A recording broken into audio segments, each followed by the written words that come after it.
I think that's probably the first thing that people should do when they get off of this podcast is to start jotting down their goals. And they don't have to be big goals. I talk about goals in several stages. What are my immediate goals? What are some things I want to do? I want to network with some people. Okay, what's my short-term goal?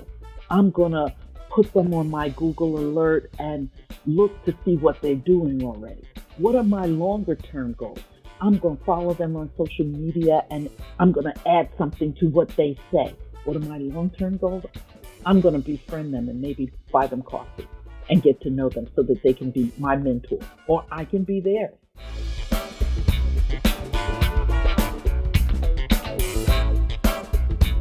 Welcome to a new season of Start Right Here, where I talk to BIPOC beauty pros about breaking into beauty, standing out, and defining success for themselves. I'm your host, Corinne Corbett, and I'm OG Beauty Director turned consultant, but I'm also a dot connector who links others with people, ideas, and information. And I do this show because I am an advocate for creating an equitable, inclusive beauty industry. And this show is one way to bring you the information if you want to take a seat at the table or build one of your own. Let's get started with the show.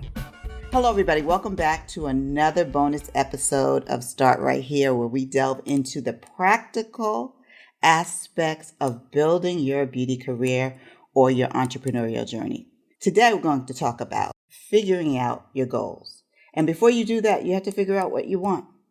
And today, we're going to talk about assessing your future and how to make a path forward with one of my favorite people. Marsha Haygood is a success strategist and leadership development speaker and expert. She is the co-author of the Little Black Book of Success, Laws of Leadership for Black Women, along with Elaine Merrill Brown and Rhonda J. McLean. When I thought of these bonus episodes, the first person I wanted to have on here was Marsha, because she always has excellent insights. And when we initially talked about it, I thought we were going to talk about networking, but she touched on one of the things that she sees many of us struggling with when we try to figure out what we want to do next with our careers. So I'm excited to talk to Marsha about figuring out what's next. Welcome, Marsha. Thank you so much for having me. It's always so great to speak to you. And I just love talking about career strategy. My goal, the legacy that I want to leave, is to work with predominantly women of color who want to be both happy and successful. We've run into so many challenges, both personally and professionally, and also our self-limiting beliefs, because we've been dealing with microaggressions and systematic racism and just day-to-day challenges, that I like to bring it back to saying that we are worth far more than even we give ourselves credit for. So talking about success strategies for me is my joy in life. You know, I've been through the mill of working in corporate America with people who don't like you. You know, you're working harder when you're not getting paid your worth. And I tell you, as difficult as that may be, it teaches you some lessons. It teaches you what not to do when you could back away from being emotional and being strategic about what you want in life. So it first starts with saying, what is it that you want? What does success look like for you? And so often I am talking to, again, predominantly women that say, I want to be successful. And then I say, well, what does that look like for you? Articulate your success. And they're stuck. And I say we owe it to ourselves to think about what we want and how we're going to get it. So today we're going to talk about getting unstuck. But first, let's tell the audience a little bit about your background and your career journey and how you became a successful strategist and leadership development expert. So where did you start and how did you pivot into this? My corporate career was in human resources, and I started out at the entry-level mark out of college, starting in human resources, saying I like people and I want to help people kind of thing. And although I always had that in mind, working in the corporate arena, and I worked primarily in entertainment, where everybody has an ego and everybody thinks they know more than you, that I had to learn, again, strategy. And it's the number one thing that I think everyone has to learn is how to listen and what to listen for. Because everything that someone says to you is a clue. It's either a clue how to help them or a clue how to strategize to get around them. And that second part is so important because we do have to learn that skill, and no one tells you that you need to learn that skill. That's right. And so often, just in life, we listen to talk, not listen to learn. So when you can stop and back up and listen to learn, you will automatically move forward in some way. So either to help them or to move around them so that you can help yourself is important. It's important. Yeah. How did you move from HR in entertainment to becoming a career strategist? Well, I always knew that I wanted to work with people who look like me. And when I was working in the entertainment industry, I was one of the only in a senior level position. I was the executive vice president of human resources and administration. And I really saw people making some avoidable mistakes. And I said, in human resources, you can't always tell people what they should do that's going to get them out of trouble, because you want to work with people and you want to help people, but you also have to protect the company. So you're always straddling that line, which in itself teaches you strategy. So I started doing coaching, working with people outside of my company that didn't work for the company to sort of help them, listening to what they were going through and helping them. And I did that as a career coach, as my side hustle for many years, thinking, let me build up the credibility to do it on my own. And I did that for several years and then had enough confidence to actually give my company 6 months notice and start my own company. And when I did that, I gave him 6 months notice. It allowed me to kind of spread my wings a little more while I was still working and under contract. And when I started my company, Stepwise Associates, I had a waiting list. Corinne, March will be 18 years. And I have not looked back. That's amazing. First, to be able to give a company 6 months notice and they let you do that. And then secondly, to build the groundwork. I think this is a really important lesson for people who want to be entrepreneurs, to set the groundwork for your business before you jump. I mean, you want to have a waiting list. You want to have potential customers before you leave your regular steady job, if at all possible. That's not always possible. But if you can, then that is an ideal way to set things up. Well, let me go back and tell you something about that, though, because when I say I gave 6 months notice, I was under contract. So my 6 months notice wasn't, oh, I'm going to start my own company. The 6 months notice was, I'm not signing another contract. So it's a little bit different than, okay, I'm leaving you because I'm going to do this. It's that I'm not signing another contract. Let me help you find my replacement, which I did. That's great.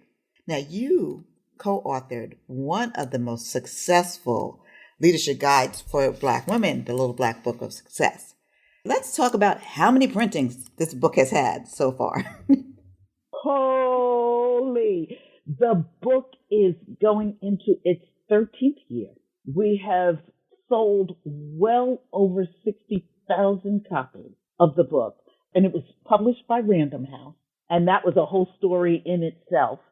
And Random House has now contacted us to write another book. So we are in the midst of doing that as well.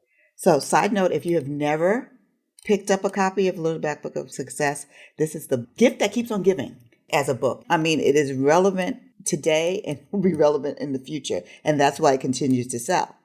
And Marsha did this along with Rhonda Joy McLean and Elaine Merrill Brown, 3 powerhouses in business, period, and who offer the guidance that we wish we would have had.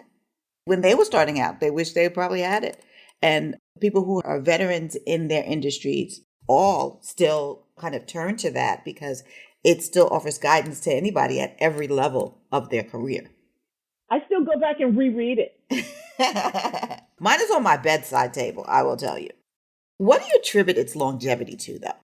I think it's relevant. I think that the fact that it's a book that we wish we had, and it's a book that tells people that you are not alone. Oftentimes when we're running into these issues, we think we're the only ones.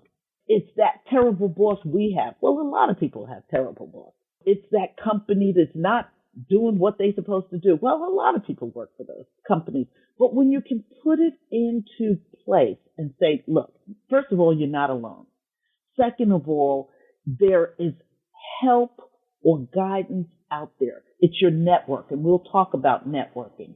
And then, at the end of every chapter of this book, we do a couple of bullet points that we call mamaisms.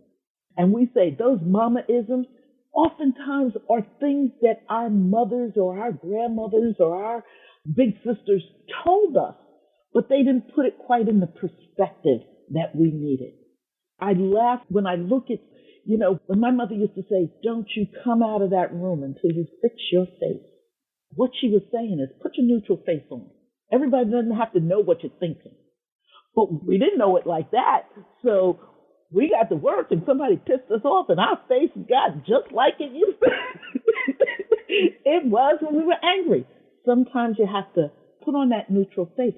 I think one of the things that we are learning now and we hear now that we didn't hear before is that we have to know our why.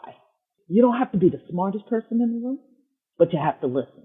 You have to pay attention to the people who are in the room, and you have to know why you're in the room and what you want to get out of it.